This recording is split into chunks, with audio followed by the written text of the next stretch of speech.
அக்ஷய திருதிகை எதற்காக கொண்டாடப்படுகிறது, என்ன காரணம் அன்று எல்லாரும் தங்கம் வாங்க செல்கிறார்கள் என்பதை பார்ப்போம். அன்றைய தினத்தில் விநாயகப் பெருமான் வேத வியாசரும் இதிகாசமான மகாபாரதத்தை இந்த நாளில்தான் எழுத ஆரம்பித்ததாக கூறப்படுகிறது.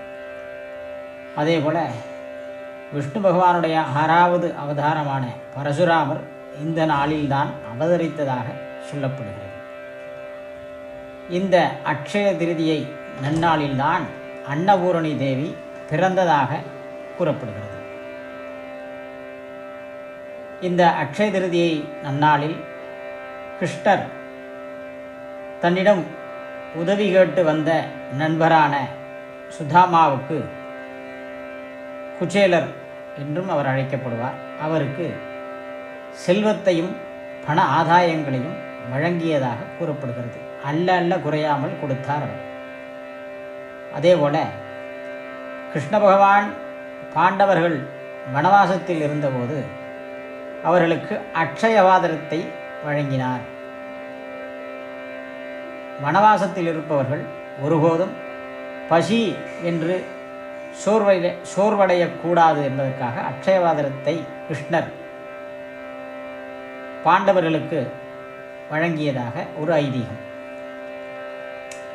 அதேபோல இந்த நன்னாளில்தான் கங்கை நதி வானத்திலிருந்து பூமிக்கு இறங்கியதாக ஒரு ஐதீகம். இந்த அக்ஷய திருதியை நன்னாளில் குபேரர் மகாலட்சுமி தாயாரை வணங்கி வழிபட்டார். அதனால் அவர் பொருளாளராக பதவி வழங்கப்பட்டதாக கூறப்படுகிறது. அதாவது கடவுள்களுக்கெல்லாம் பொருளாளர், நிதி உதவுவதற்காக குபேரரை நியமித்ததாக கூறப்படுகிறது.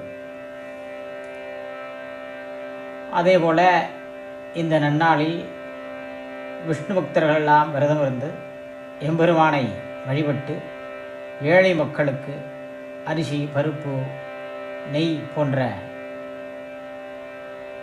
உபகரணங்களை வழங்கி தானமாக வழங்கியதாகவும் கூறப்படுகிறது. அப்படி இந்த நன்னாளில் எது வாங்கினாலும்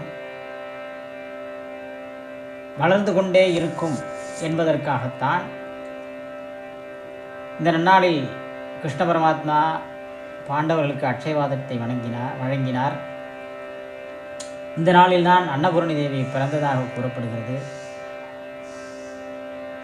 அதேபோல இந்த நன்னாளில்தான் கிருஷ்ண பரமாத்மா குச்சேலருக்கு கணக்கிலடங்காத செல்வத்தை வழங்கினார் என்பதற்காகவும், அதேபோல நாம் அனைவரும் ஸ்ரீ எம்பெருமானை, கிருஷ்ண பரமாத்மையும், மகாலட்சுமி தாயார், அன்னபூரணி தாயார் எல்லாரையும் வணங்கி இந்த நன்னாளில் நாம் வாங்கும் ஒவ்வொரு பொருட்களும் இறைவனால் கொடுக்கப்பட்டது என்றெண்ணி நாம் வாங்கி பூஜை செய்யும் பட்சத்தில் அது நம்மிடம் எப்போதும் வளரும் என்பதற்காகத்தான் இந்த அக்ஷய திருதியை நன்னாள் கொண்டாடப்படுகிறது. எனவே மக்கள் அனைவரும் தங்கம் வாங்கி சேர்த்துக்கொள்கிறார்கள். அப்படி சேர்க்கும் பட்சத்தில் அந்த வருடம் முழுவதும் நம்மளால் தங்கம் வாங்கி சேர்க்க முடியும் என்று நம்பிக்கை அவர்களுக்கு. இப்பொழுது தங்கம் விற்கும் விலையில் அக்ஷய திருதியை நன்னாளில் தங்கம் வாங்குவது என்பது அவ்வளவு எளிதான காரியம் அல்ல. அதனால் தங்கம் வாங்க முடியாதவா என்ன பண்ணலான்னா, மகாலட்சுமி தாயாருக்கு பிடித்தமான மகாலட்சுமி தாயார் வாசம் செய்யும் மஞ்சள் கிழங்கு, விரலி மஞ்சள் அல்லது மஞ்சப்பொடி அல்லது கல்லுப்பு, துவரம்பருப்பு, அரிசி, வெற்றிலைப்பாக்கு இவைகளெல்லாம் அன்றைய தினத்தில் வாங்கி கொண்டு வரலாம். சுபம்.